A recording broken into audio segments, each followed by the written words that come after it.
Regency hospital ने एक और उपलब्धि हासिल की। रीजेंसी हॉस्पिटल ने पहली बार internal iliac artery balloon occlusion प्रक्रिया को सफलतापूर्वक अंजाम दिया। यह प्रक्रिया प्लेसेंटा एक्रीटा सिंड्रोम के साथ हाई रिस्क वाली गर्भावस्था में गंभीर रक्तस्राव ब्लीडिंग को नियंत्रित करने के लिए की जाने वाली एक जीवन रक्षक तकनीक है। कानपुर के रीजेंसी हॉस्पिटल में आयोजित प्रेस कॉन्फ्रेंस में एक उल्लेखनीय चिकित्सा उपलब्धि के बारे में बताया। दरअसल प्लेसेंटा एक्रीटा सिंड्रोम वाली एक हाई रिस्क गर्भावस्था में advanced internal iliac artery occlusion balloon placement का सफल ऑपरेशन किया गया। यह जटिल और जीवन रक्षक सर्जरी डॉक्टर आरती सिंह और डॉक्टर साकेत निगम के नेतृत्व में एक मल्टीडिसिप्लिनरी टीम द्वारा की गई, जिसने मां और बच्चे दोनों की जान बचाई गई।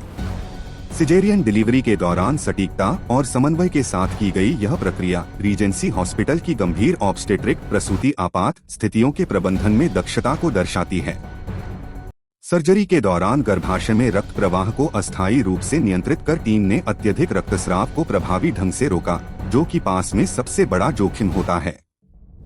इस तकनीक की बदौलत मरीज की जान बचाई जा सकी।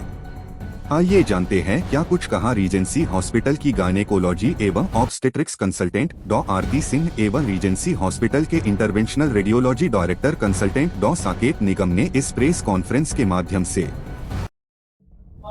मैं डॉक्टर आरती सिंह रीजेंसी हॉस्पिटल में स्त्री एवं प्रसूति रोग विशेषज्ञ हूँ। आज प्लासेंटा एक्रीटा सिंड्रोम के बारे में बताना चाहते हैं, जिसमें जो प्लासेंटा है वो यूट्रस की दीवार में बुरी तरह प्रेगनेंसी में धंसा रहता है। तो जब डिलीवरी के बाद जब बच्चा निकल जाता है तो नॉर्मली प्लासेंटा भी आराम से सेपरेट हो जाता है यूट्रस से। बट इस कंडीशन में प्लासेंटा यूट्रस की दीवार से सेपरेट नहीं हो पाता और थोड़ा थोड़ा जब निकलता है या निकालने का कोई अटेम्प्ट करता है तो उसमें ब्लड लॉस बहुत ज़्यादा होता है। तो ऐसे केसेस में आमतौर पे ऑपरेशन के दौरान यूट्रस भी निकालना पड़ जाता है।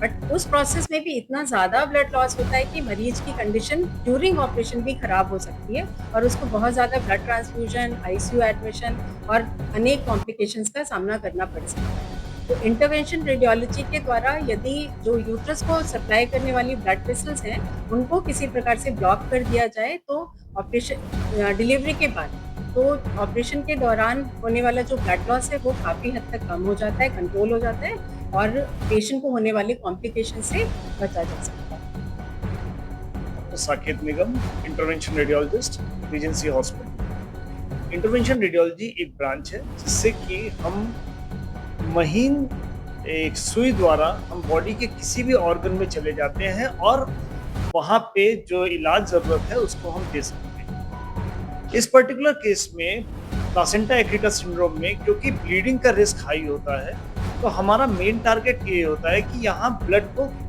बच्चे डिलीवरी के बाद ब्लड जाना रोक दें। तो एक्सरे की मदद से हम लोग एक बैलून जो है पैर की नस से बढ़ा के उसको यूट्रस की नस तक ले जाते हैं। जैसे ही बच्चे की डिलीवरी हो जाती है हम उस बैलून को फुला देते हैं। इससे ब्लड जाना आगे यूट्रस में बंद हो जाता है।